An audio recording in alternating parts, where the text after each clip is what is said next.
Ọhamadike anyị ji were ụwa ji were Ekwueme Enugwu were ọjị bụ ya ka o were tụọ anyị Igwe orugo maka ụlọ onye anyị amara ọda ụlọ onye anyị amara ọhụrụ obere mmadụ n'obodo anyị emeche kịta ọgwa anyị ihe o ji were achọrọ anyị na-achọkwasị anyị mana anyị ọjị anyị na-awali ya na anyị ma na ọ politishan anyị na-awali ọjị olulu gara ezu ebe ọ bụla na-eje na asị na ihe ọkụkụ fuberi achọwa agwụ ya ihe ọ maara ọ na-achọ Chukwu mere nne ya na ezigbo ngwa o ji akwanye akarara na ya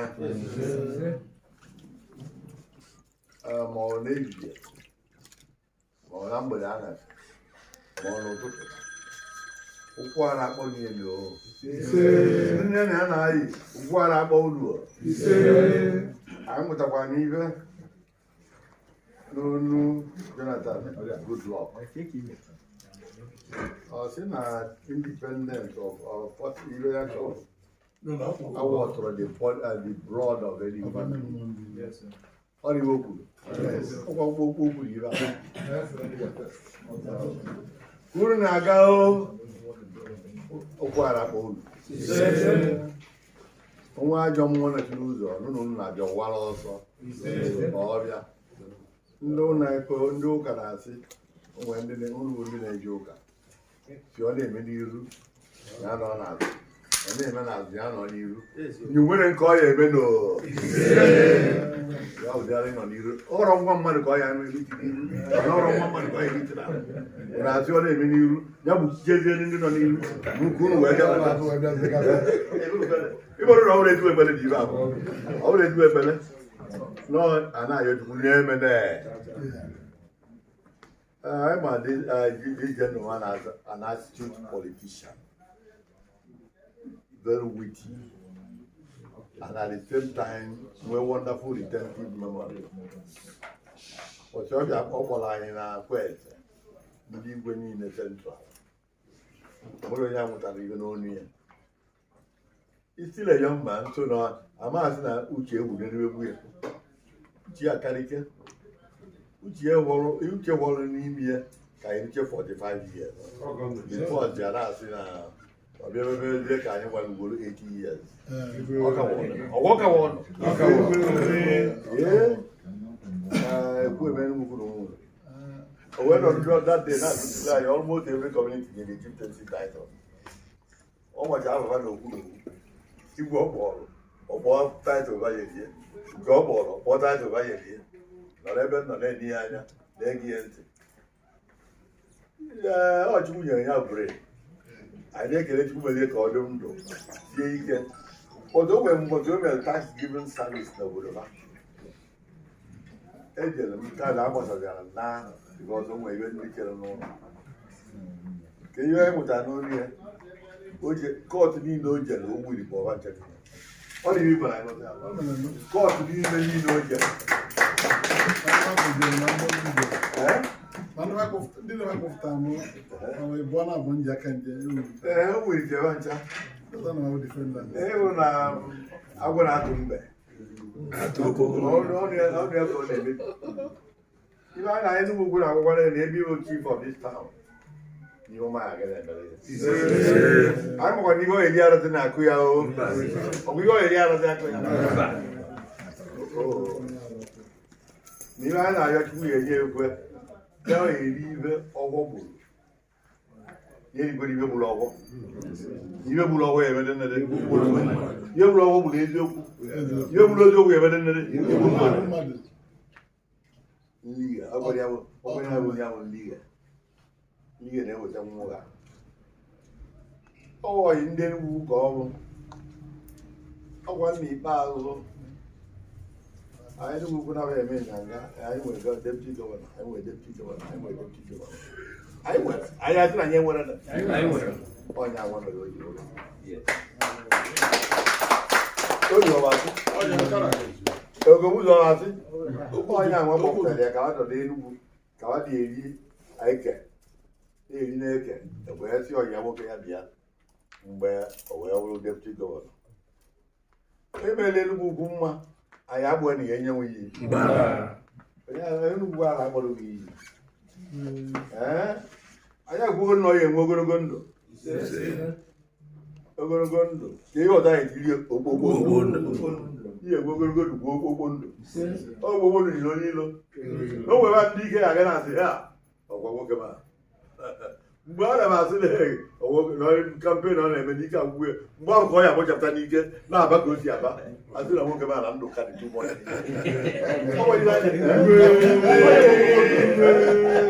Onye ogbogbo ndụ. Ọkwachukwu ya nye ogbogbo ndụ.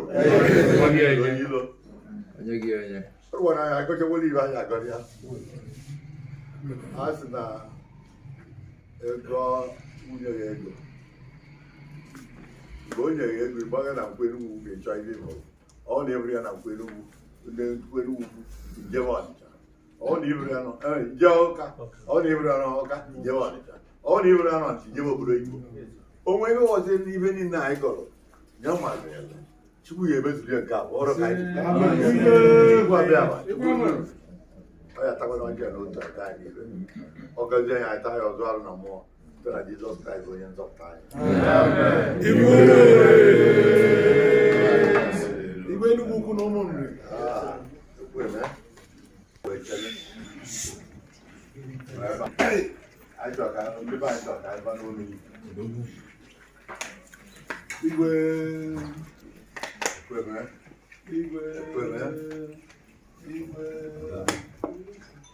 Igwe Enugwu-Ukwu na Umunri ana m ekene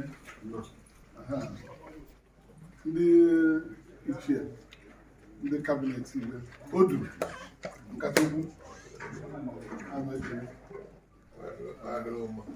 onye kwanere ụlọ ụkwanụ Ekwueme Enugwu-Ukwu na Umunri na-abụrụ m onye ọbịa Enugwu ekene m unu Enugwu ekene m unu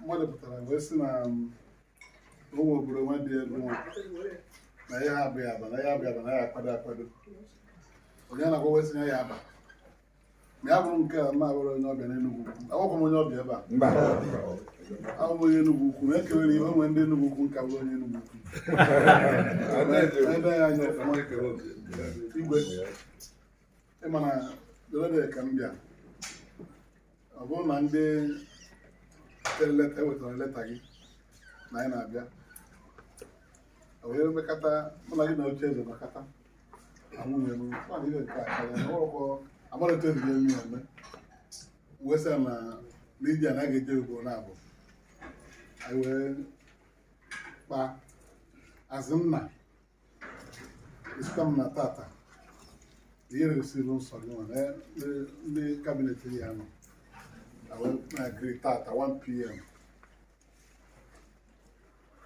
Emego ka o si maka politicians n'ibe na-arịpụta mgbe m nwere 1 p.m. ka m hapụ ije late ya na nwere eme ka ghara ime ebe a quarter to 1 ala nụkwazi ndị night ekene dịrị gị o nwere ọ bụrụ ya enye m second chance mana inyere m chọkwa inyekwa m third chance na ọ dị possible. That's why I'm making again. I thank you for this. Make it as in the Enugwu-Ukwu PG. Manga. Congratulations. But I'll go good. I might be an amendment. When was not go PG now? Do my name. I'm a nigga a lot of money. You will do well. And my prayer for you is that this community will experience good leadership under you. Amen. Represent the level of the town. Give me Igwe. Ị na-aga ntị ọsọ gị ikunye ọsọ ijebe ọsọ gị fụata maka ebe a bụ the throne enwe n'obodo ebe a ka ike onye ọ na-esi na-awali ike were aga daalụrụ nne ngozie gị biko ibe onye ọ na-achị ya zere n'Enugwu-Ukwu ebe a Prince ana m ekele gị maka ekwuche etu ekwesị ahụ. Ocheze. Yes, man. Alaeze nwa bụkwa di ya, ọ na-abịa. Esi m Ọnịcha bịaba. Agwachara m ya sị na m jechaa na Ọnịcha mgbanata n'ụlọ buru ya wee bebe Enugwu. O wee dapụtara na nke mmụọ ihe ri agaghị that side. Otherwise, igwe agba afọ gbogo elu. Wee anyị batara ebe a jee moto ka ihe bute ya. Ajụgo m sị na epụtagoro. Oge mgbalakata ọ na-abịa. Ọ bụrụ na anyị ekwutago ka ọ bịa okene unu. Nke ya na Ocheze dịrị m nwaanyị chiwere echichi n'ime ochiri ya. Biko daalụ. Ọ elekshọn a na-eme ka m ji wee bịa. Kampen ka m bịara last week. Ọ bụrụ na a ga-eje nata kọtsi kọl na be Igwe wee banye obodo. So mbeze ka m bata bịa kene Igwe wee banye obodo. Igwe yiri efe oji ala ụla. Ọ bụrụ na onwe onye ọ na-akpa expert. Ọgwụkwọ na mkpụrụ ibe na ọkụ ịta ka ọ dị. Ọ nọ ebe na-enwụsọ ọka ya n'elu tebụl na-akụ batarịtarị ya na Okpueze nọ. Mmadụ ebe m bịa afọ mana amụgo nọ ya ha adaba okwukwe na ndị mmadụ anọrọ anyị wee kachie taa nwaanyị ka m bịara ibe a ka m bịa gwa Igwe na ndị Enugwu-Ukwu na mụnwa ama ka ebe owe si na dị obodo onwe ya chọrọ nwunye ya. O nwere ebe dị n'akwụkwọ nsọ St. Paul say, what is that thing that will separate me from the love of God? Amapụ na God say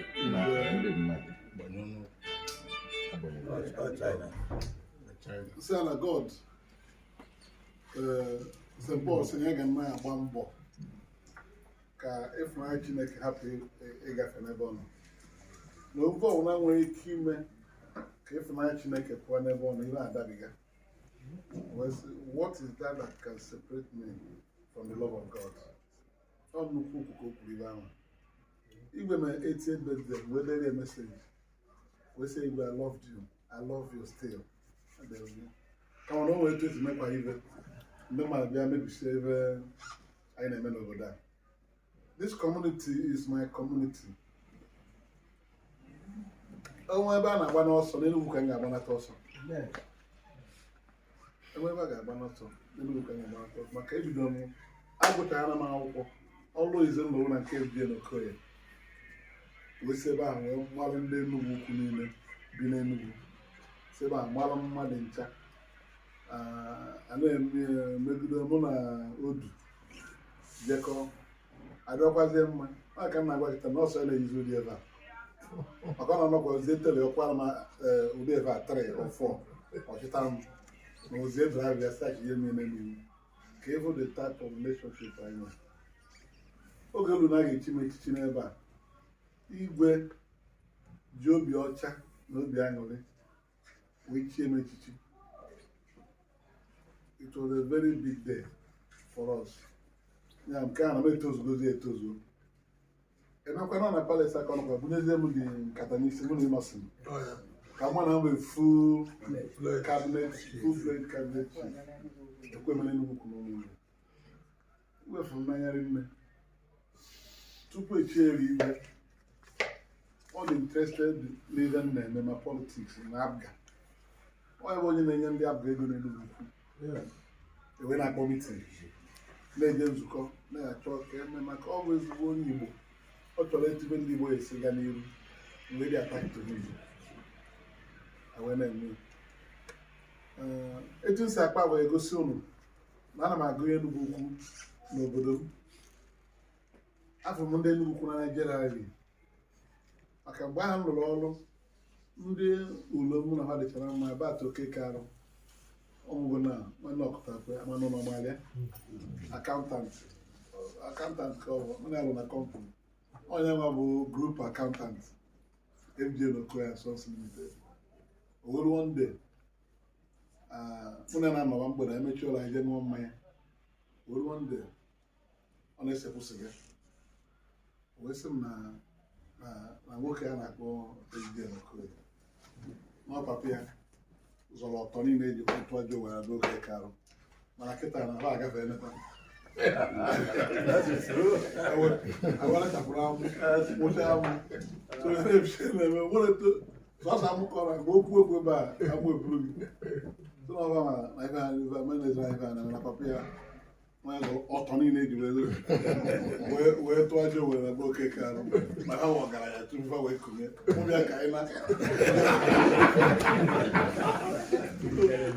na wezi ba adịrị ma banye ma toro nke ọkụtakwe nwodomani o si na Lagos bata mmanya na na-egbu ebojebe Lagos mana ọla ndị ara Enugwu Airport mmanya egbu ego ya onye ndị bata na-eyizi ọla akụkọ o si wee dị ya so amalụ m obodo ọfụma nwee ndị ọyị mana kịta elekshọn ka a na-eme ịma na evien na-ekwu okwu si na ụsọ ka asọgide wee sọta ibe otu ahụ si wee bido ndị Enugwu kwuru na 1986 ka anyị ji enweghị ọna nji n'aka onye Enugwu gwa anataghị m ịma na onye ọzọ m ga-enye so wee bụ na anyị ejere mgbe na-aga ọjị imetụtara ebe ụfọdụ aka etu m si gba mbọ ka m fụ na that relationship na ndị Enugwu nwere na ọ dị strong and cemented. Enugwu ka anyị bi mụ na anaghị nwanne na akụmaka na-adị na mma mụ na nke n'okeke na-adị na mma so etu a ka anyị si emekọrọ ibe onwe ebe ibe dapụtara dị m n'aka mgbe m national chairman abịa ndị Enugwu-Ukwu na-enwe first consideration n'ebe a enwe ebe m na-achọ aga m ewere enye ụlọ na 2013 oge a na-ekwu okwu anyị ga-ahụ deputy gọvanọ nke m okeke ma Amerịka ọ nọrọ n'ụlọ wee jechaa mitin o wee dapụta na etu esi tụgharị ive na a ga-etinye deputy gọvanọ mụ chọta onye ga-abụ deputy gọvanọ natabeghị nnene anya iwu eto m nwere onye nlote ndị chọrọ ya nri nne nke a chịkwa kịta nne na-agụ sineti ọ chọkwuru atọ kọst uche kwuru nwe ebe omefọrọ megide anya ruo ndị wee baa n'ụlọ wee sị my wife na ibe deputy gọvanọ na-ya chọkwa onye isi dị level headed etinye mmepe anya na-eche echichara nri nke mme apịa n'iru not qualified mana amụọ mara ebe with my wife na nke m okeke ka dịkwanụ maka etinye ọ sị m hei na kịta ka m letere onye bụ mma letu anyị na ha si emekọ n'Enugwu ahụkọ mmanya adị mma na ọ dịkwa mma mkpa anaghị nwanne si aka ebe nke m nọ ọtụrụ na Amerịka si akpọ ya natawa na ọ ya bụ deputy gọvanọ anasị m ọ nke na-emebe a si anọ ka o si dị na ibe a na-ama ama na ole Chukwu si wee kwu n'ọya nwa ọjọọ dị m ese mana o nwere ofu ife omenu lụta m ji wee mee ife ahụ oge mụ na Peter Obi na-enwe issues anyị na-ese okwu ihe gbasara pati ife esekwara okwu akwụkwọ iri jụrụ abụ na lokal gọọmenti elekshọn ka nsị eme ọjụ anọkịtawara aka ya chụwa nke ọ chụpụ m awee n'obodo ebe a ma kọt mechaa mmeli ebe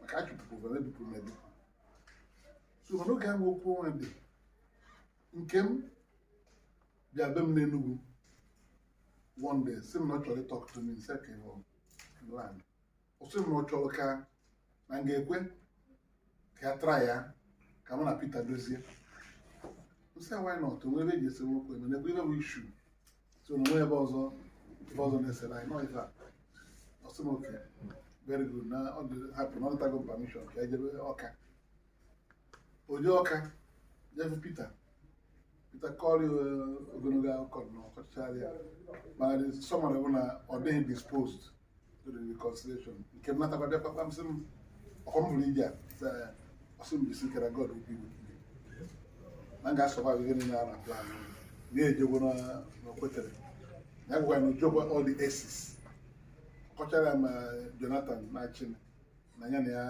bụ etu ebe ahụ na ya chọrọ na ọ ga-emeri so ya wọrị na onwe ya nke nwee nata call me, I was saying no problem. I had happy, yeah, I tried. Onyero n'oge atụgharịa naanị kọtụ kpebiri ikpe na Court of Appeal win nke nwesị na ya bụ egwu jewala onwe ya Amerịka. Ọ ya gbara n'obi wee sị na onye a nwere ezigbo obi na ebe na onye chọrọ ime udo dị mma ife debe adapụta ka etu si kpọọ nke m si Amerịka nataba. Ọ batara na straight to my house chere fọm chi ya si a ga-efi ya fọm ọ bụ deputy gọvanọ. Etiri ọ bụrụ deputy gọvanọ ahụ anaghị m ya kọbọ naghị m ya anything na mmanya. I didn't ask him for anything.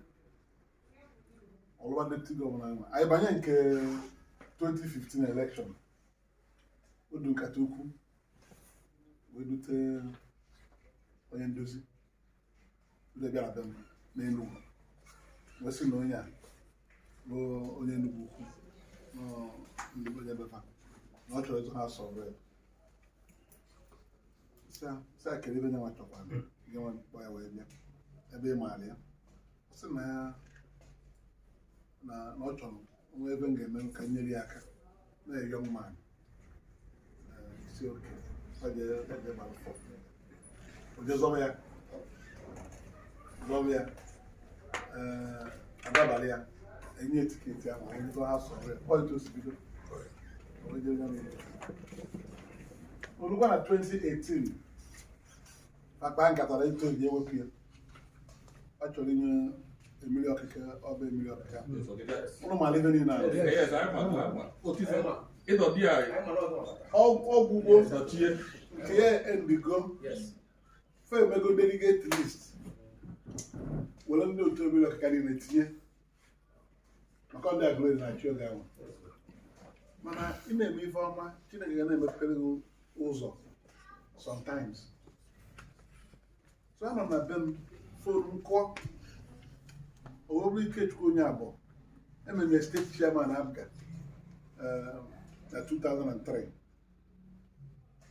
ọkpọ m sị na onye na-eje eme praịmarị maka onye njikọ ọka je sekọndịrị nke onye 8 years n'ọdụzie ka na ka ejezi nata materials maka ma ọ gwara na ewepụtara abịa na ọya ga-eje o wee ebuje materials the doctor na-ewe onye akpọrọ na ọbụghị onye ọma onye akpọrọ ọbụghị onye nke onye akpọrọ ọbụghị onye nke mamịrị wee nwanna dịka feji ego na Durukọfịa ebe ya nọ mie n'ugbo wee kwado around 4:30 or 5 in the evening wụọ arụ wee debe na Durukọfịa ebe ahụ wee sị the man ihe ejikwara listi ahụ alụ ụlọ a na-ewesichara aba ndị nke dozie ọ dịrọ mma wee sị n'oke nye m chance wegwa dozie sendị list ndị nke ya nwa ọ sị na-ewesịrị osendị ya anọ ụmụ n'uche ndị tụrụ vootu bosa anyị ụrụchere fere m egbogo n'elu wee rịta na ndị otu ahụ ewesịrị ewesị wee natazie gazie nọrọ anị as a senator, I was a senator then, senator of the Federal Republic of Nigeria. But I never called those say no and with me, honor with me. And carry DJ Katayana like Bible Biade, no with a million kaka. All the statutory delegates, I run the ad hoc delegate. Finding in the party Biano, Webia, Nemanja, Omaya Ebelku, or Autologous. I got to tell you, they were 240 or so. We didn't call them 70. Million. What's in your plan?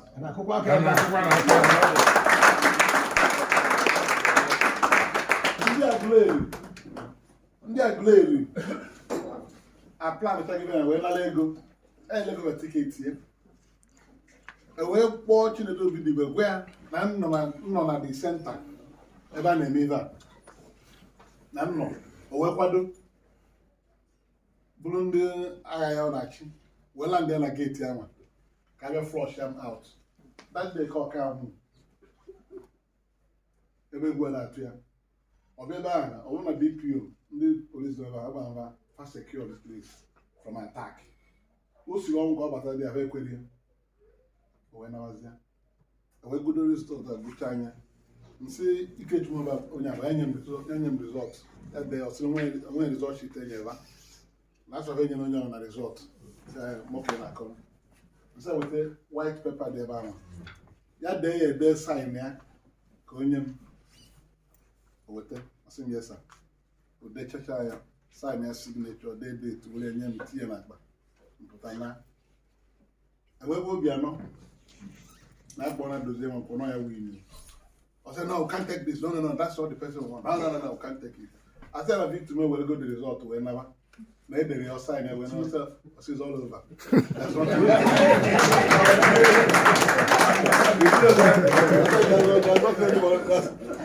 said, I was about it. Sign me. I said, yeah, man, no, again, no, we do any results. I don't have to tell Obama. Sign 9 year copy. Also, never have to live and can't get no way I get busy. I come out with the way it is, just stop here. So, now.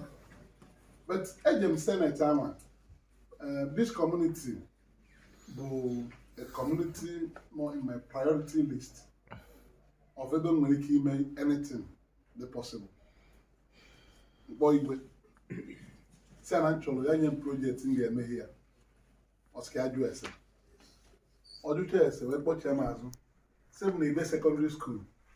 No one classroom blocks about that coach. I can't imagine whatever the possible around the Enugwu-Ukwu here. So I put it in the project. Now the best building on that in our secondary school. The secondary school. 2018 Mwa empowerment of youth through education. So I selected 76 people. I'm a proper selection, my exam self. Nding Azuna University. Nding Makoko, but Vemon Nding Azuna. I'm going to make 10 per local government to start. I'm going to 70. Then 2 special requests. Mando Kochkune Weta. When I go cool river, one canon with Bobia, and Papia just one. Only geology. On my first year, with 18. Exactly what they are Wednesday 76. 2 such requests. When you have scholarship 2018, and school fees in Kemagro, they have money 20,000, 25,000. Now, when they have school fees, there was 60,000, even 100,000 tuition. But when you have book allowance, so when you have 76 scholarships. My election 2019, I didn't return. I transferred the whole students to my private scholarship foundation. Wow. Need to make education foundation.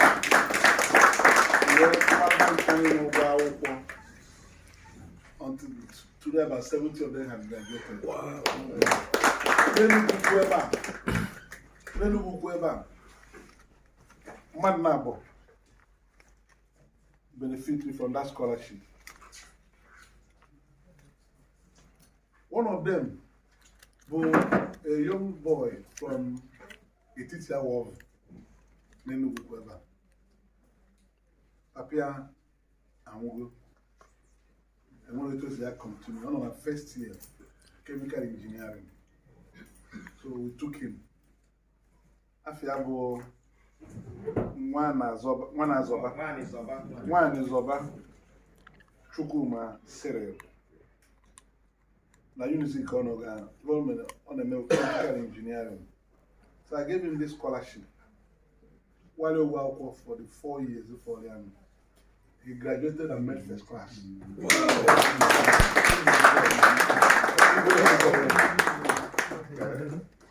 First class. Oh, man, first class in chemical engineering. Wow. That's nice. He said, Mama, all graduate to you. The mother broke down and cried uncontrollably. Never. He said, "What the fuck? Now, everyone know when you see Enugwu-Ukwu is not my son called. I've taken him and I'm happy to the glory of God. Not only that, all graduates, but he made first class in chemical engineering. And he was the best graduating student in that faculty. So that's it here. You know, anytime I need him, he will be available. You know, student when you lecture and by one of the first children getting employment. There's nothing left for him to do than to get into good job and help himself and his family. Well, the mother is a widow. The second person, you can go and sit down. The second person was Ekwueme, Akachukwu, first class. Grace. Umeh dentistry. He's from Umuatulu, Awovu. Enugwu.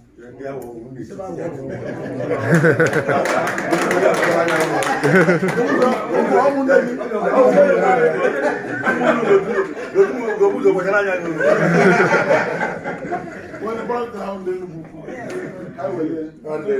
let the chairman of the village here. Okay, I'm John.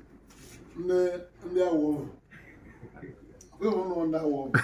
I get anything because Igwe, my second budget year na Senate in kind of the 5 months I was not happy with either nke na got through n'aka governor na nwunye. So we say an actual project in Galilee can tinye na budget. Ojo mecha kpom sit down our civic center. You know, they completely dilapidated. It took 25 million naira to renovate that building. But 12 million. A lawyer, those China, they very beautiful. The place was modernized. A million you know. When you like all have out of the window. Get all the billboard which take me human. It was a more. The chairman of the village, Bakwaba. Chairman, no, He's the one controlling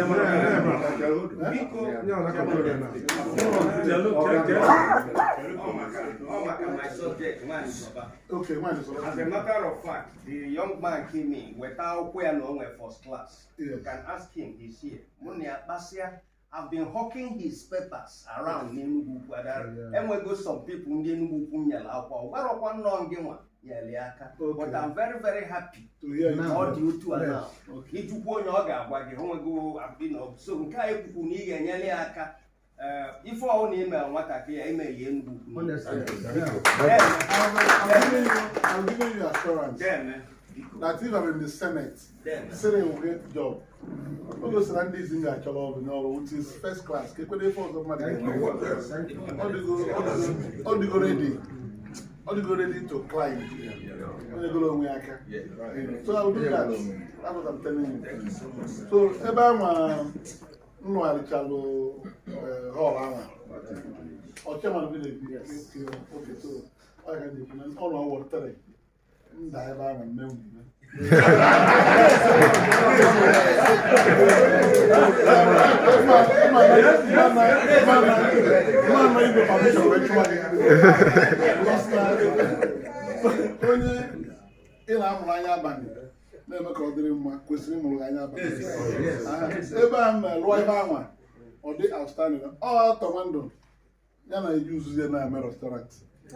Yes. All the restaurants.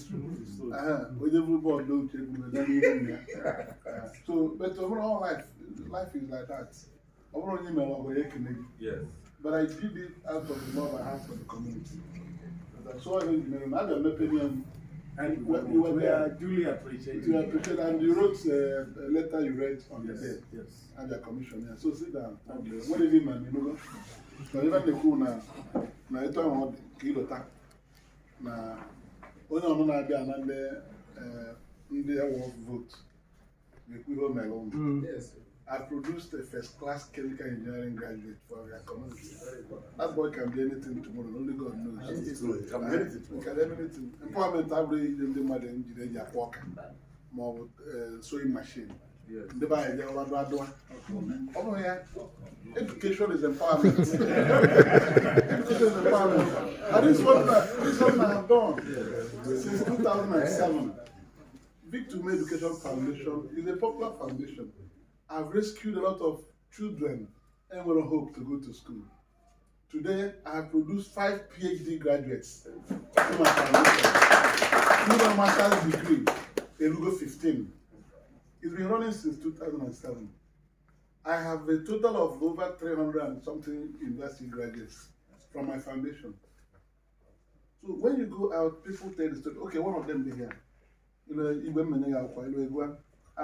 a story told by one lady, one young girl from Nanka, Anambra Central Senatorial District. The father died when she was in second year at the University of Port Harcourt, or the second year medicine. One of them are going to go scholarship. Nata one day do the she's looking for job. You say, "Okay, do the only natural." Also, no longer now when they went to go. They went to the next school. The same school there, but also uniform. It's like even I so not medicine. Come there was any hope of continuing. You say medicine, we just finished first year senior. He said, "No, you don't need to work to look for money to go back to school. I'll take you over. I'll pay your fees, full tuition, and other things. This young girl, the tears from my heart, all one valedictory speech during the meeting of our foundation. This girl went and finished and graduated from University of Port Harcourt and made the best result ever in the College of Medicine at University of Port Harcourt. Only distinction in internal medicine and distinction in surgery. Oh yeah. Today on our loan on a Navy Reference Hospital in Lagos. Never I call my housemanship. I never my surgery alone. You know, a brilliant young girl from Nanka. So I will tell stories of a lot of people we have helped. Remember, Enugwu-Ukwu na Urumba. Colombia. Nse akiri kwene mi amụrụ ụlọ na ụmụ onye agụzi Igbo. O nwere onye na-represent on side ebe ahụ. Mana House of Reps. Ọ sị m na-ejego na nke ewepụ dike. Na-ejego 25 times. O nwere ego mere. Ọ na-eme law na Unizik. Not first year camel. He couldn't go to second year because of money. So once I came back in I said, I take you. I will make you a lawyer. And today, all graduates get out by next year, even even first class. Yes. Because all is so brilliant that even on the kind of record, so this is the type of thing we have done. So apart from this scholarship, with which I empower young people, Igwe, I'm still at 17 months. Even if you like him also, you see me as an Igbo man, be very bold and courageous. You tell me so anytime you see me. Igbo on the phone, or back in but some people are in London. I have a shopping mall, I just failed. You see me even there, I guess. You will hope you like it. You see, no game, man. You see me, I know the way. Oh, more than the way. I'll propose a barrier. Never recommend the so, we run a Senate. We run a Senate. Never be a Senate before I got there. And when Nigeria able like Oyanyari, what kind of problems in the body? When I was in Nigeria,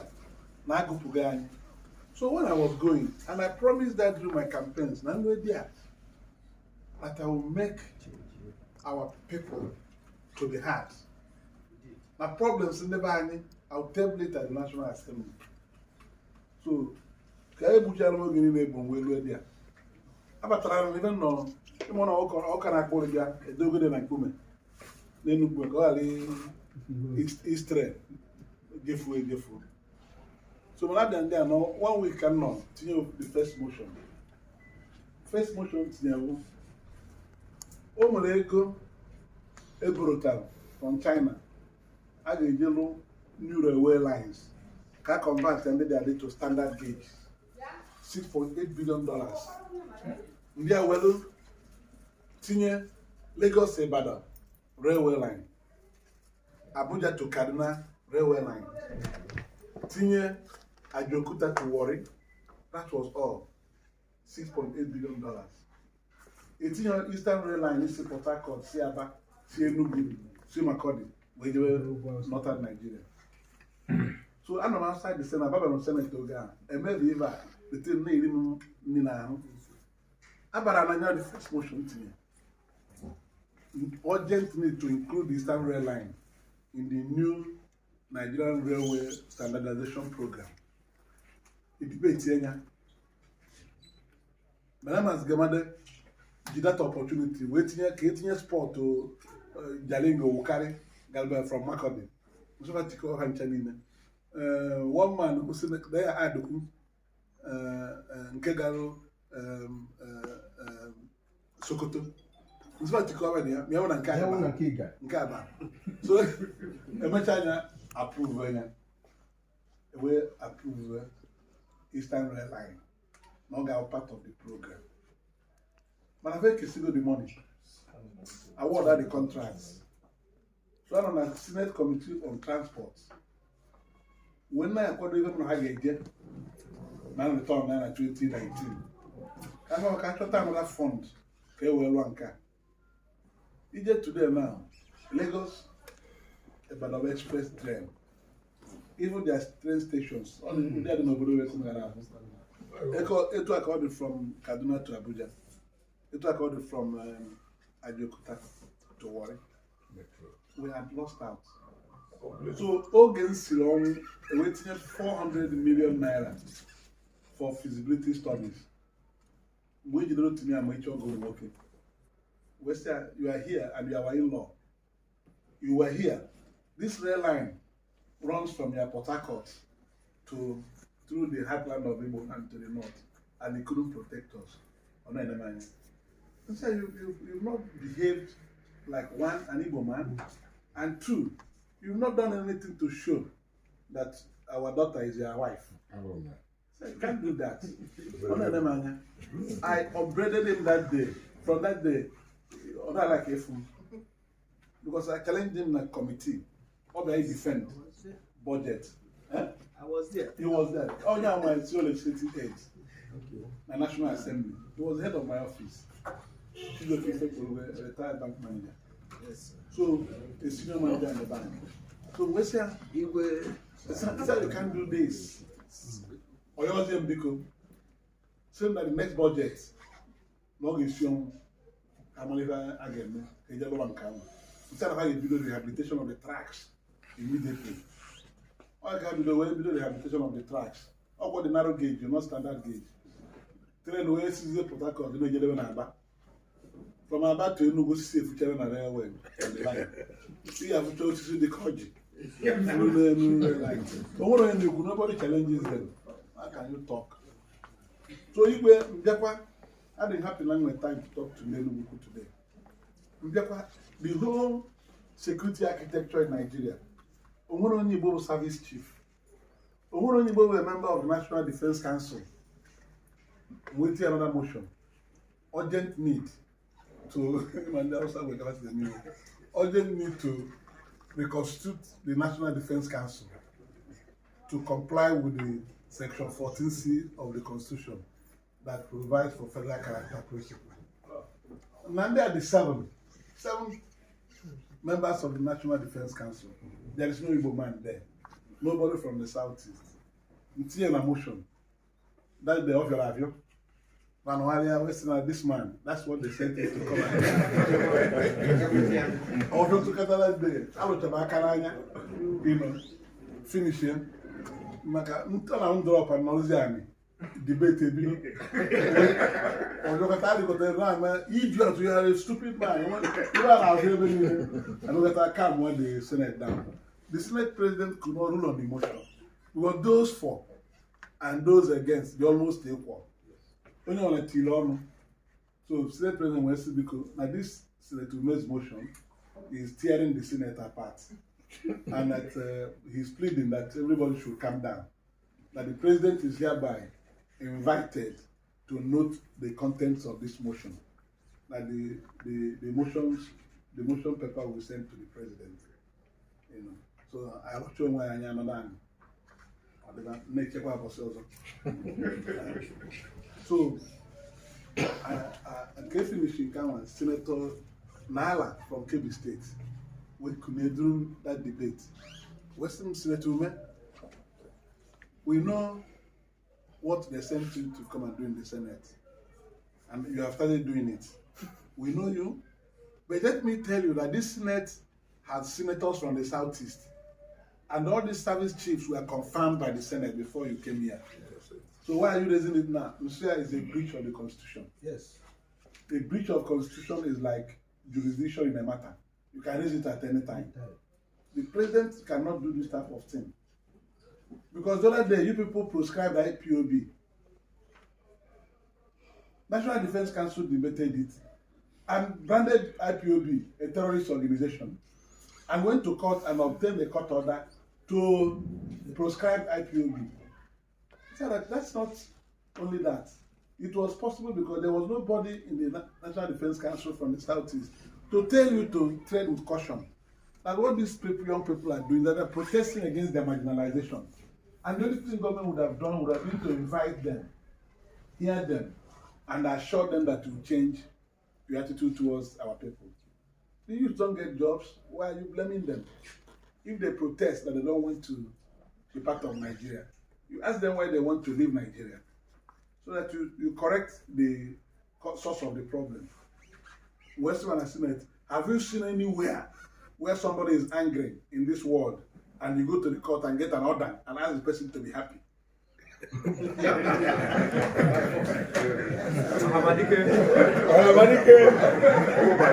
Yes. So when they're working now, but they're in a court, wait on the court and say they happy. Yeah, they happy. So all that can not happen. When a blue list in the EFCC board, Butelang, Madisi.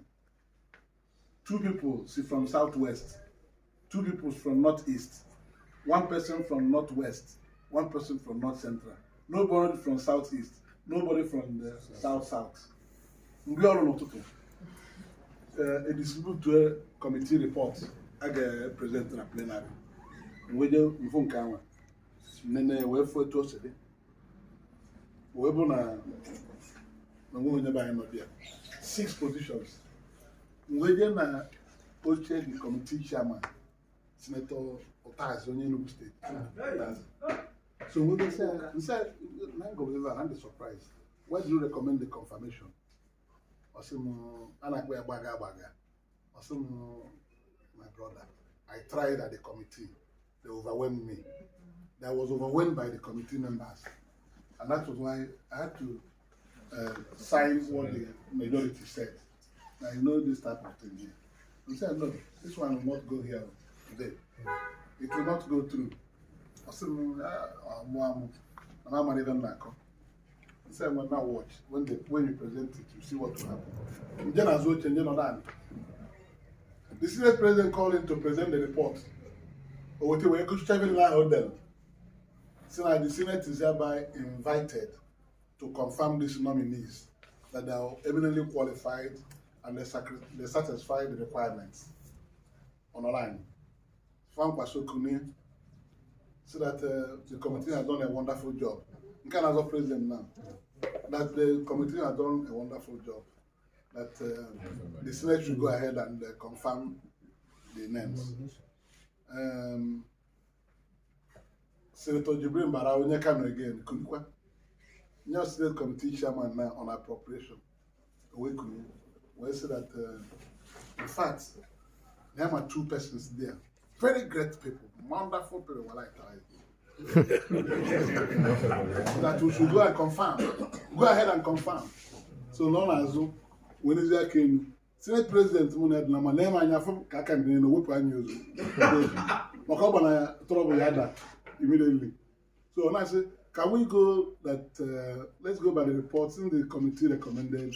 We have the tradition when the committee makes recommendation, we approve. We've been doing it for some time. We are getting name so I said, do we go ahead and do that? When you're cannibal. When I said, yes, you to me, instead of car.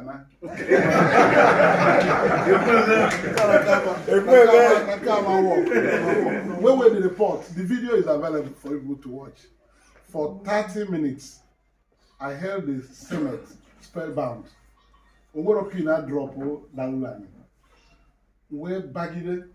So how can you run in a country like this? 6 things, 6 positions, 6 geopolitical zones, and you excluded 2 zones, Southeast and South-South.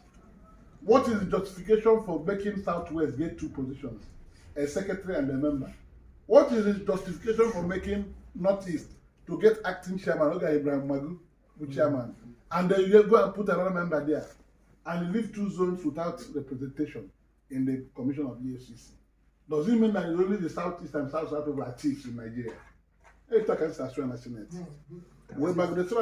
president has rejected our amended electoral act 3 times. We have to reject this list and send it back to him with the following observations. 1, that Southwest has secretary to the commission already confirmed that was 2 weeks ago. That Northeast has acting chairman of the commission. Therefore, these 2 zones will not have another member. Remove the one from Southeast, from Southwest, and put it in the South-South. Remove the one from Northeast and put it in the Southeast, so that it will be 1 per zone. When do we say well, lecture on equity and fairness, what they demand. You must respect the Constitution. The federal character says no part of Nigeria will dominate other parts of Nigeria in appointment to agencies of government and in all government activities. This is a pure breach of the Constitution. Why should we approve this thing? So, Mbakamba Molani, of you? Even though you know what you can say about it, we feel money is to know. This is what we have been saying in this country. Senator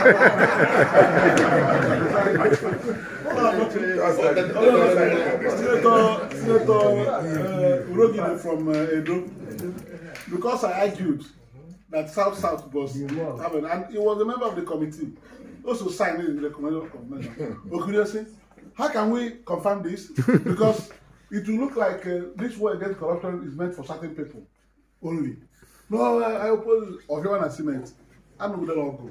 I again a closed door session. The Senate was forced to close this session. Upon the Jikama Haposition, another Senator Aliero, Adamu Aliero from Kebbi State, former governor, Ekwueme. When said that my new governor was my brothers. You see, when you have somebody who is alert, you don't do certain things in his presence. Like this thing cannot go. It will not work.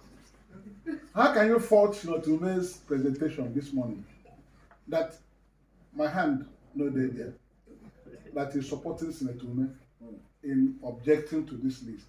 That is, they're also suffering it in Northwest. Every time we say Northwest, they're from KB. They don't get appointments by the federal government. The only people who figure out are Katsina, Kaduna, and Kano. Nobody remembers KB State. So please, Senator Uma, I support you wholeheartedly. We will not approve this. Make clear. Buka Ibrahim, former governor of Yobe State. We say, we'll come to a time we must tell ourselves the truth. This thing is not good now. How can we approve this? I'm not even ashamed of myself because the president doesn't have good advisors. So please, I support you. We won't confirm this thing. I can't imagine when you could ambassador return. I will close it. Resolve that I'm not confirming the list. I might have to plenary. The Senate President was that we have considered this list in the closed session, and we have resolved to return this list back to President for further action. Okwaga variant, able list for of what? That was the only thing we had with the National Assembly. I got it on. It took me spirited fight to block that confirmation. Because that's what do we tell our people when we go home? They cannot walk. So they finish it down. Whatever. Owelo, they will take vigilante. One vigilante can hear. Do not elaborate a motion to proscribe vigilante services in Nigeria. Because now government has to or send the vigilante by no illegal organization. This other senators, because they don't rely with the motion, or don't know when you can support Weniaka. Senate President say, yes, Senate Umeh, you can say yes. This vigilante may be bad in some places. The one we have in Anambra is good. So if you want to ban vigilante services in Nigeria, remove Anambra State from there. So that we know these people, the community people nominated to help us protect our people. And they are complementing the efforts of the conventional agencies, security agencies. You cannot remove them. Okay, I can Fulani Jeba Bata, Southeast. Babanya goes over. Banyam Ayamelum, Nabata. Where can IGO police orders to withdraw arms? And the Majana surrender when I get commission. So what are you people trying to do? Security has failed in Nigeria. And the only people protecting us, we want to remove them so that we'll be massacred. My people will not be massacred. Our own is backed by law of the Anambra State House of Assembly. It's an entity that is recognized by law. So you can't ban it. If you want to ban other places, leave Anambra State. Whether that I have another thing to say. IG of police, you ordered withdrawal of arms from people. I saw on television, Chinese television, where you displayed arms you recovered from people. They were only from Anambra State and Imo State. IG, what of those AK-47s Fulani headsmen were used to kill people? You didn't recover one. You didn't get one. Every day they slaughter people in the plateau, Benue, Taraba, everywhere. I didn't get one, but you implemented it only in Anambra State and Imo State. I want to call on President Buhari to direct you to return all those arms. You must return them. The next day, President, of course, the motion was thrown away. Back out. Anything I oppose, those are may oppose. So, I took for you. 1 week after, I made an announcement on your Bureau. Noka. Never did on a Bureau. So, if I in a coup, I brought my General Senate. In the General Senate, it's quite challenging the authorities. Can you speak to power from there? And on day where Christians na Benue, one morning, na morning mass, different headsmen were mabana church, but we 2 Catholic priests, but we the catechists, but we 17 worshippers now in the church. Over a mosquito never have a mosquito not in the church. Their blood flowed everywhere. 72 hours after, the president has not done anything. George Ekwueme, representing that district, na Benue, were informed the Senate of the killings. Na Beva. Ndị baa na ọcha na enare anya. We when ya kill.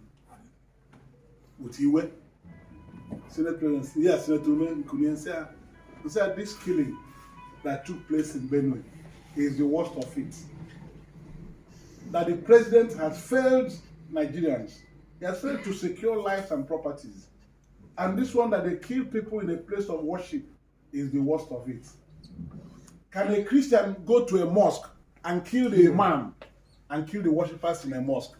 If a Christian tries it, there will be genocide. the president to mobilize all the army and armed forces to go after Christians. But now they have killed 17 people and 2 priests. Odeke Ibulato said that President, you have failed in your duty. Because 72 hours after, you would have ordered the army to go there and get the people that did this. And I want to tell you, if you don't send soldiers to Benue, let's talk and say Ekwueme and Senate. If you don't send soldiers to Benue, we hold you responsible. You are the one sponsoring herdsmen to kill people in Nigeria. You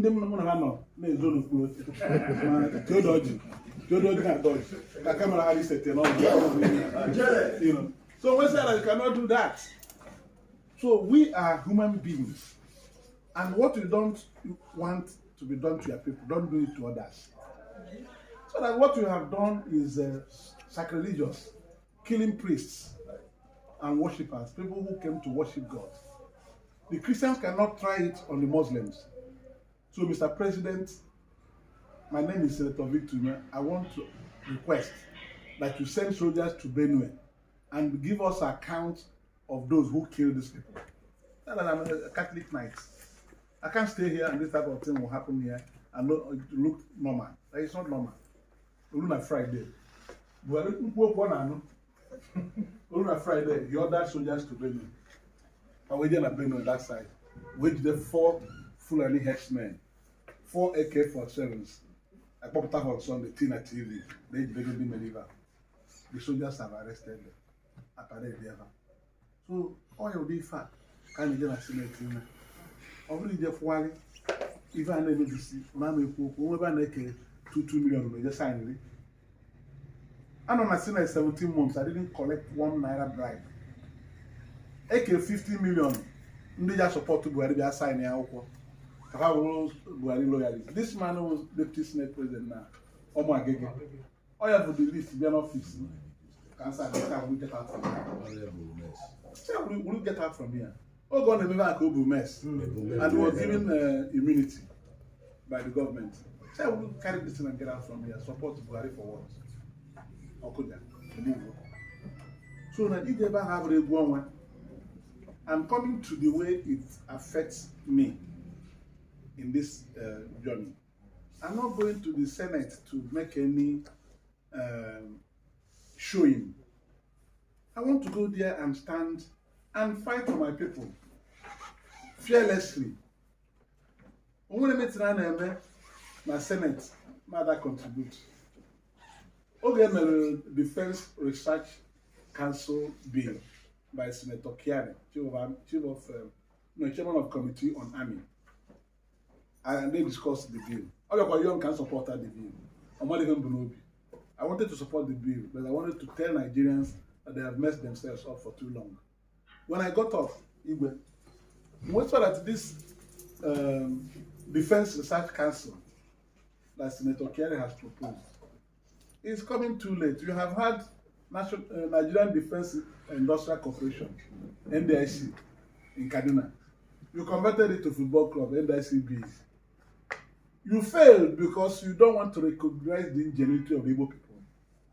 That during the Civil War, Biafran scientists developed weapons of mass destruction. Obunigwe.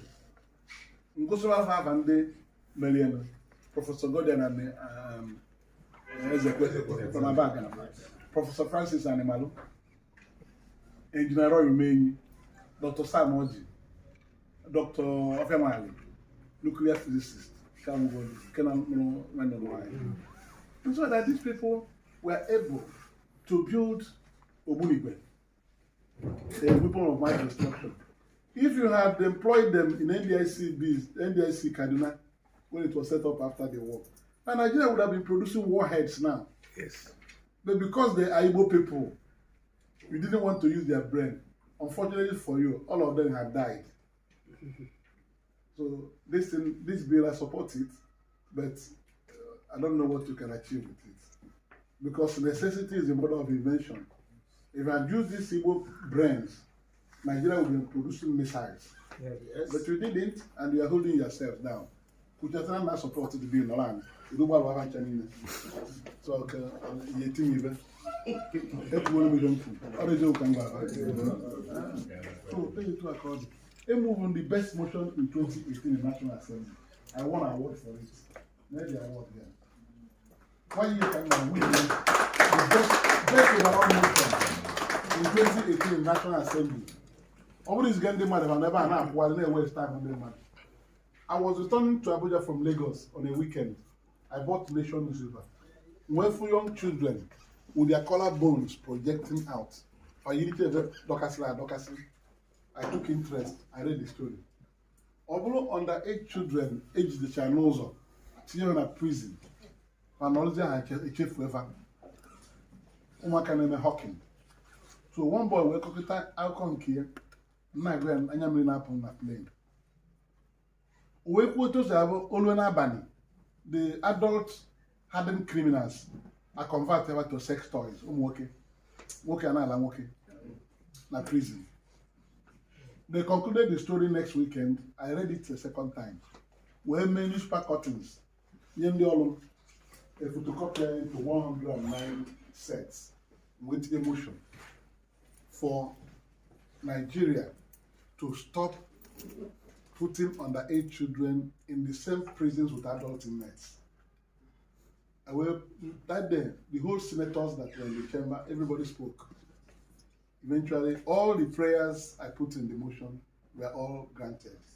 One, that all underage children from 17 years below that are in any prison in Nigeria should be brought out. Any of the other. They were all evacuated. Then we put that underage children, there should be a special facility for their reformation. When they never reform, you bring them back to society. Nigeria failed them. They are kind of go out over blue granite, not buy granite, this and that. It didn't cover civil condition later. The Controller General of Nigerian Prison was ordered to appear before the Senate. And when he came, he was given the marching orders. He went and evacuated these children, and they were put in separate facilities. And those are new creatures for young people. So it is now an offense to put a young person in the same prison with an adult. All I can do here will vote to motion in the move in 2018 the National Assembly, both House of Reps and Senate. The vote will get the best. We will make it. So in time on market back. Projects in law is 1 year. The 68, Enugwu-Ukwu Igwe Raph secondary school, senior scholarships. In 1 year, cannot make even in that. Other communities will take their own. Out of that 68, out of 55 completed. 55. My street lights, when the man wrote. More than employment programs in there. Man, if I got shock on I'm sorry for our people. Because they're not doing anything there. And they celebrate in the Nalo 2-bedroom bungalow for widow. Or the Nalo National Assembly. Our duties are clear and precise to make laws for the good governance of Nigeria. How many bills and motions have they sponsored to fight bad governance in Nigeria? The Constitution empowers them to do oversight function, to checkmate the executive and ensure they do the right things. Have they played that role? Would even marginalize the National Assembly or Kusigo this wiped appointments and then it's in the by. Also, they are empowered to remove the president and vice president if they are guilty of gross misconduct. The Senate was able, even in a appoint confirmation of ministers, confirmation of service chiefs appointment, confirmation of heads of parastatals and commissions in government, head of judiciary, CBA, everything the Senate cannot confirm here. Ambassadors. So when they confirm how they work, they don't challenge the authority. Oh yeah, even teach. So I'm more casual.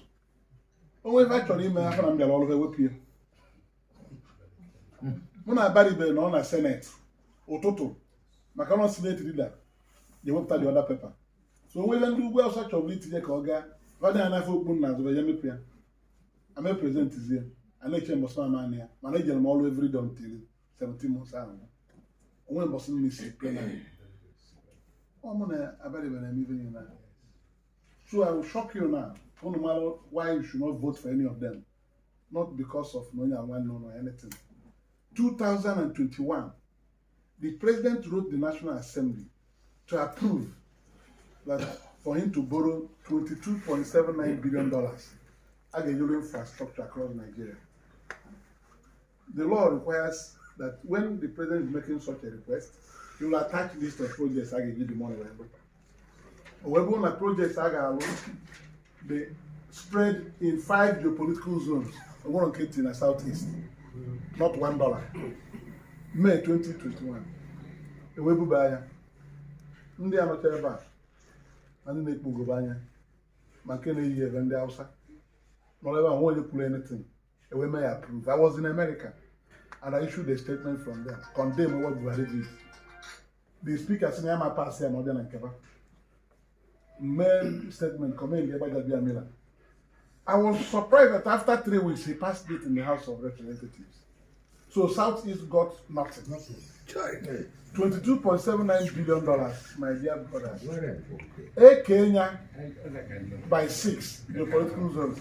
If I had $3.something billion, he converted to naira, it will be 2.4 trillion naira. Anambra had 500 billion. So we lost it because nobody was there to oppose it. Over and not there, and I'm not going to appointment or blank ego. I come out back main press conference. So when you sleep over the rights of your people, again. You want to be a nice girl, you want to be a nice boy. Over the time, only getting away about wise when I know go with everything available to him. That is the difference between me and them. So I'm going there if I get the opportunity to put a stop to this nonsense. Good enough, P2B is on course to winning the presidential election. As we prepare for that, we should remember the National Assembly is a very strong institution that will support the presidency. Yes. If you don't have presence in the National Assembly, what if you remember as a president? Exactly. So, why can you not vote to my turban to buy my title, out whatever I sit never, and when you even the care? And we have 4 captains in the race. Like every presidential candidate is a captain of his own team. P2B is presidential candidate of Labour Party. He's our team captain. Atiku, Alhaji Atiku Abubakar, who presidential candidate of PDP, is their team captain. Tinubu is the team captain of APC because they are presidential candidate. Papaso is the team captain of NNPP. Then Abga has no captain. Abga went a captain. When I got a president, so when one captain, you get it to the players. If you go to the players, a former senator, Anambra Center, I can nazo P2B. Makana baba ana pura wa hapa. Yes, ije na PDP uchekule kwa Atiku nazo. Ije na APC ubo mbibo potanya wa nazo. Ije na NNPP oburu nwa ye abatete ka ogidi. Helini mba. Ala ngene ka. Ije na Abga. Umwe president candidate dozie kula eba nwa.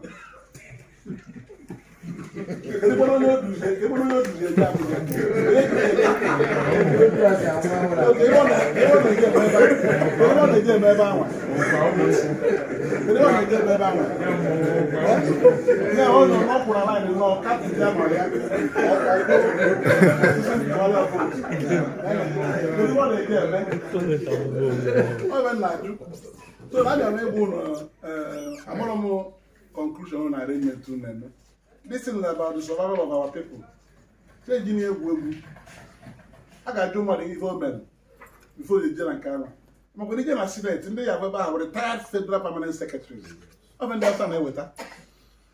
Former ambassadors, former governors, retired army generals. That's what fun to call your Only on the follow the Senate from the north. I'm not gonna public service. For the cycle over the years. Oje posts both abroad and this thing. Nkana boss Senator Yahya Abdullahi, MS Senate leader. I know the campus to PDP, those of them article. Go retired permanent secretary, Federal Ministry of Aviation. On the Akadozie challenge. I'm going because of my upbringing. How can you remember any angle salon? Only in Nigeria, I try to go. I'm a representative. I went there selflessly. I bought meeting came out. Obiano Bolmu. We see Nanya Buhari make a meeting. No one have a guarantee. Naiga I participate. Can impeach Saraki. We just meeting na Villa Wefata. Bolmu. Na Hilton. Ndekulia. Na on a Thursday. Also, na Akbago and there wherever I because I support her. I'm not still out there. I'm still out there, but I got good. Because I cooperating. Instead cooperating, making. Also, no, and there actually Saraki. You know, I know if I call there, I'll go and listen to us. I never. I say, okay, no problem. I'm going to cooperate. On a Friday, I'm buying ticket. You Atlanta. The boss tell us, "I shall buy my phone." They just put it in kind of this nonsense. Also, yes, sir. Still, I'm not expecting too much. About your phone here. You go to Atlanta. From that weekend till Monday with a ticket. What? I Tuesday morning, I come to February, you fell, Thursday night, Matapa Abuja. From everyone. So, overall question of whether you want money. No, what is your conscience? I don't remember politics as a game. I play with conscience. So now my young, one on you represent Enugwu-Ukwu better than me. Those young whenever get men at Senate and what's only the truth. Because the Senate is where you conduct debates. You should be able to have the mastery of the parliamentary language to drive your arguments. You should have deep experience of history. You should know what issues are. You have to have broad knowledge if you want to engage in such an exercise. We can do maybe other things, but not to go to the Senate to represent Anambra Central Senatorial District. I'm telling you this patriotically as one of you. Say Enugwu-Ukwu Igwe What is on Nigeria? So even on the man corner will not avail her. If I go to Bama, he disqualify him. We'll get an act by a message. It's an answer what day. Nambara Ukujiri Yekuni. Until appeal, when they check baby appeal, okay, no one judgment here than me. Because Umunri were right, it's in a party here. They were the party of the nomination. That's the law now. Umunri got the possible, it's no longer possible. And you go more than 20 judgments at Supreme Court in the past 2 weeks on the same matter. Even the judge Valgerego or Ekwueme dismissed while I find you man white people about Chris as well. I don't want to look. Olo nke mo toalia maka na victim we ya na charge. Olo no jegba eno ha na bebe se me we jegba ba no that man na nyen dia usan so. So if I go emu je mo pa. You know, kana rije. Enye ba ka emenya. Mana me chago ni nje appeal. Man mechi emenya. Ga kwa na nti. Ana ma zo Senate. Mara bena go na message azo. Maka the judgment cannot stand. So thank you very much because I've spoken long enough. Actually, in all your considerations for me, put your eyes on the mission, not ambition of Madime. All of it. And a Kuku restructuring on Nigeria. How many of them understand what restructuring means? How many of them? Restructuring on Nigeria is a very deep subject for the Igbo man. In Nigeria, I don't know, can the Southeast well only 5 states, where 95 local governments. How can we compete with the rest of Nigerians? South were 123 local governments, where 6 states. Southwest were 137 local governments, where 6 states. Northeast were 212 local governments, nwee 6 states. Ị ka yeti igbe na mabịa. Ije na North Central. North Central nwee 216 local governments. Nwee 6 states. Ije na Northwest. From nwee 7 states and 284 local governments. If I can take ego Nigeria, I can a state, I can local governments. If I can stay with the delegates, Nigeria to vote, I told you our presidential candidates. If I delegates come from local government, you never can't go watch Naka. Those are well luxurious buses in Abia, Abuja. Or we can do not to whenever they can 200 luxurious buses with their delegates in Abia. I will Maurice Man on Apple. You know, whatever June in Nigeria. So that restructuring was what I met at the national conference. I'm going to fight at the national conference. They created one additional state in the southeast. I led the debate.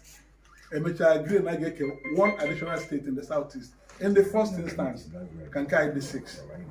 Actually, came more states. They came on the basis of equality of zones. I passed here. Because the local government are the worst. Almost lead the debate. Can abolish the 774 local governments recognized by the Constitution. They go local governments CK to the states. Okay, 1,000 local governments. I may approve. When I go to the Senate in 2015, all that thing can actually through the National Assembly. Like I'm not outside clash, my brother Galadima. I am not trying to play after I am not. So now, P2B promised restructuring. I think we promised. Then of his grandpa, whether you appointed a question on his view on restructuring in Nigeria. Or okay, what is restructuring for? He's not promising it. Go with a vote. So that's what I'm preparing to go back. If I have an agenda, the Senate, only have from now. Because I have problems in the Igbo and Nigeria. They don't know it. So finally, I'll take my seat. All my opponents that are not known by Nigerians. Yes. Nigeria, Marova. Ije kita uche kuna na Senate. Amoya na PDP second. Ije na Yoruba na go about uche kuna. Many people like harmony. But mo akweba. Only of our Nigeria, because they see me on television with recap, this story. I know if of any place in Cross, they will recognize me. Today, they know it's impossible to recognize them. So they know me. And I look all on Nigeria, we're national honor. Officer of the Federal Republic of Nigeria. When I found on a league, and I have one of them medal. No recognition. You can't credit anything to them. Jonathan Umeh OFR 9 years ago. If I go to my citation, vote for my contributions in deepening democracy and rule of law in Nigeria. I will give the award. I'm Senator. So my name is Senator Umeh OFR. They also know why you even MFR. Where you are? So una me will national recognition to Ganako. Well, ndị mmadụ amaro the team na Senate waje no malo no go gini ka na and thank you very much. No.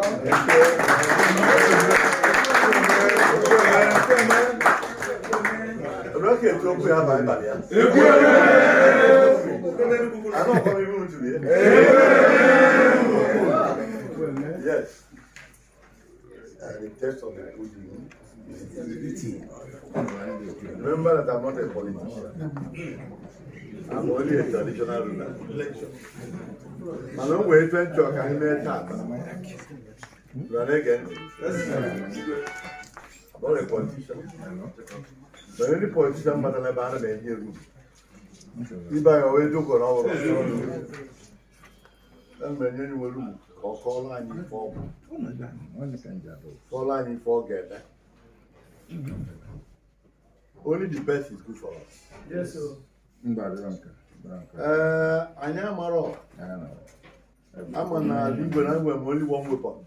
Academy. BBC. How about the police?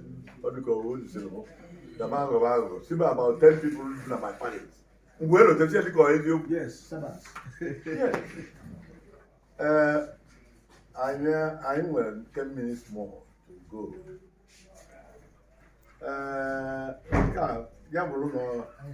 Dialogue, dialogue. Not so much political because I'm not a politician. But the way we need for alcohol to matter, even Palagali and only say, oh, no, my does it. To the Tata, I'm going to no, you see, I'm Bobby, Uno Johnny, and Mamma Raw. So, Monday, when you are feeling about, I don't know what that area. But outside that, I will only allow 3 comments or none. If there was none, okay, and the politician, 3 politicians I went. After I no more. These are politicians. But the guy can't politician. He's an industrialist. Okay. Before I was a small boy in the same school which he attended. About 3 minutes. Yes, and he is known to be a first class. The oratory quality, or informal, are not based only in politics. It is also based in academics. Hello, Mokabuno. No, how I want them. Why I can't even Cambridge. why I can't.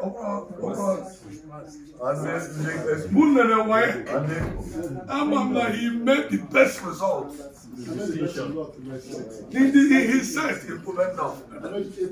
Yes. So I'm a me for one is for palatology. So I know for and I go no prayer. Oh, you want the fearless because some were confidence in his own ability. Thank you. Okay. For one now. Chief Party movement. Ese Enugwu na Umunri. Maka Ekwueme made a statement today. Since before today, who will even know what they do? Or they clarify yet today. You made a mistake. Thank you. Honestly, you made a mistake. I'm going to that, but you don't got that. Somebody done a Senate. I'll be even in Uncle. I'm not even an newspaper. Oh, no, you are. Even in Uncle will show. I'm my grandson. I'm my commander. It reads every day, no matter the cost. I'm not under threatening the house. I don't threaten her. And farmer don't threaten her. Come on, how they feeling on a belief if on a belief if no doesn't like him. So, Ekwueme, if any needs not only in Kilo na National Assembly, na Senate, the same, but na Kina no all over your senatorial place. I want na here. Onye na-eme mma ka a na-asị ya jido ka oji. And o nwere ife uche ekwu ife kwu ụbọchị ọ bịa ebe a. Nọ n'ebe a na-eme ihe. Onye kesi na akwachara gị you have the right to appeal. And you have told us you appeal. And I believe now appeal will stand. Amen. And the for sentiments and different name. I agree. Now you be my brother. I would like you to convince me that this project when I can wait here. He is beginning to convince me that if I vote him to go to Senate, he will not disappoint us. All if you video tata, we convince him. Don't just Senate. Night will ya vote, don't just Senate. That makes disappoint him. Because of Nkomeleme history, now what could even in a name? If you know the word of somebody no where bound no, or where put that, we're seeing the actual in a chair bound, the alutopo, on na Why make you say about Ekwueme?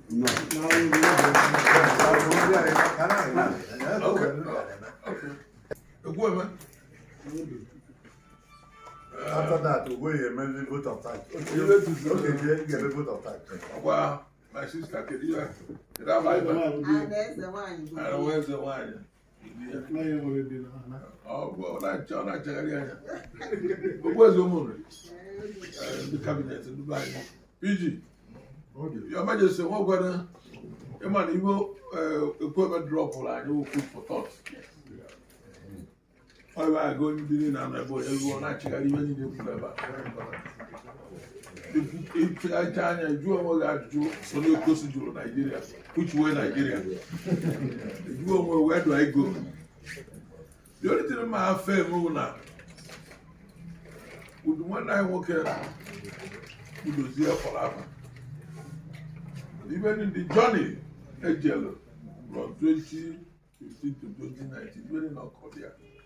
I'm a principal actor there, a principal player, and I'm confirming all that he said. Wonderful. Because now, I'm a very senior player in that game. Even though one of Chenelli, guys will be doing your ticket. My trouble is from Abuja. Everywhere. Jonathan Namunia, but they make it there. One thing I land there. I'm going to see them. You go and get your lot of government. So, Mana, even in level, it's Chinese to be. I can't put that. Mona, witness to that. I entered one couple of years. But then after that 2015, what I've done a victory, and now, so well, maybe no one. But I think it's in Gandhi with that. I'm not to their couple. Well, I said, I'm not going to use the night. It's an over Zoom. I'm not running as election. No one has election. But that is by the way. What you want to divide you put more on a Senate? Not to men and the barrier. Not there. But we've been all known at the whole southeast. And then when 5 states have 15 senators. But under the Umeh and the barrier. Outside the money now, it's like no 2 senators because southeast. So now, even though we don't Chineke card now, which you have. My going over and answer. Luzerne has only a win, which you put in prayer, or you see the hand of Golam. Okay, I just did. I have a full operation. So that's why I drop. Now, I'm the Senate president. You see what an ambition. Oh, Golome. Oh, yeah, man, I'm not going to tell the second time. Oh, yeah. almost in support. I am on a BSM. They pick up on Salmara support one. How do you look at it when I'm going to London? See, I don't do a Pogo, praise God. On the speaker. When I die, praise God. Education. So, other than Obiano, and general, Your Majesty, another fool. We might wonder how believe when those are. Now, what I did is so. We do position of a second years now. Yeah, go support her. We will drop Wagano. We can wound Nobia, we can have one Nobia. My name is Enugwu-Ukwu. We want the cabinet to be there, we want Dubai to be there. Come on and give us open or walk money in the corner and maybe I do got Mama. I'm going to tell them what's in those of you now. You really now. Bomb no. Very narrow. But I tied them. Even though I never give a palace, but we were a pativa. We were a pativa, boy, or a pativa bomb. And I would jump back at you. I will. So now, I will get it up when get it.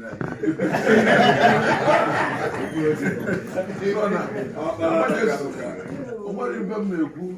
Can even know what I want to say? The poor Enugwu-Ukwu. Young man, a beer. You are welcome. All homecoming people. And when he falls in Japan, Enugwu-Ukwu, age more jealous, kids are jealous. Oh, I know what Enugwu-Ukwu guys were coming on a bag. ọ votu anyị anyị na-eji votu Enugwu aka bụ votu ndị ọwa anyị nakwa so na ibe anyị na-agwa iwu ya kwadosiri ike etu ị bịara na apịa etu Enugwu aka isi ọrụ food for thought onye lu onye chigharị onwe ichigharịcha onwe jụọ onwe oguchiwe Naijiria ndụ ego mazela ebe mmụọ gwara gị eje 2050 tawa but nke bụ eziokwu na all of us are obedient onwe na-adị obedient ebe ya nwere ya kere all of us are obedient ejiri gbagbuo onye ọcha ma ị nwere captain na bọọlụ ma ị nwere ejiri gbagbuo iwere igbo gbuo onye ọcha okwu ma na ịchọrọ ka ọmara ibido anyị ncha na obedient Peter will go ọbịa anyị na-ayọ Chineke Peter paa ka o nwee ụmụ okwu ndị ekwuru ya maka onye ọchịagha nwekwere na ọchịagha na-anụka bụ na ihe abụ ya general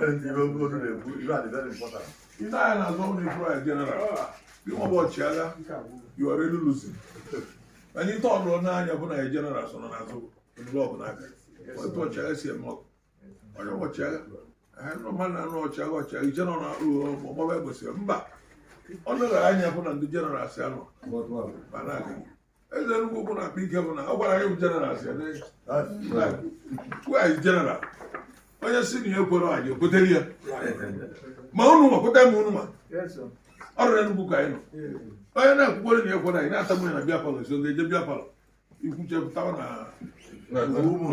ikwu ka anyị mara ibe ikwu ijukwu isi na ekwere anyị ekwetere ọ ga-anya general ya so ka general si eje ọgụ so na Ekwueme ibe anyị na-agwa taa ahụ iji akwadosiri ike bịa chọwa egbe gị ebe ọdụ ya na dụrụ nke apịcha ọnụ ya pịcha ka a ga-agba ka watuo mmadụ ibe ụbọchị nkịta ji magbuo onwe ya bụ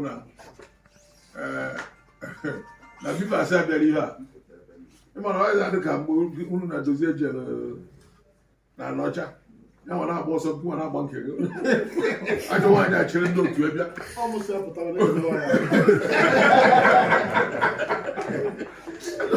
ajọ nwaanyị akpụrụ ndị otu ebe ka ọ gbawusie mmadụ ya nwewe na-eje na Abuja iruri orujawara si agwa mana kịta ozi bivas ya eme onye ọbụla nke atọ ndị echita ndị holu ndị Naijiria ọ ma ha bịa sọrọ ndebe onye ọbụla ị na-ebi aka ọ nọrọ ibi iche were akwụkwọ ibi iche ma ọ mana ọnya dị mma ọ gagwo mgbe a na-asị mmadụ ka abịa fọsụ ọnụ mmadụ na lokal gọọmenti maka bọsa ọrụ na ru nke wa chụbara ike obi mkpọkpụ na mkpọchisie nke ọ bụrụ ọrụ ayọ ndọ aka egbu bọsa so biko nụ ndị anyị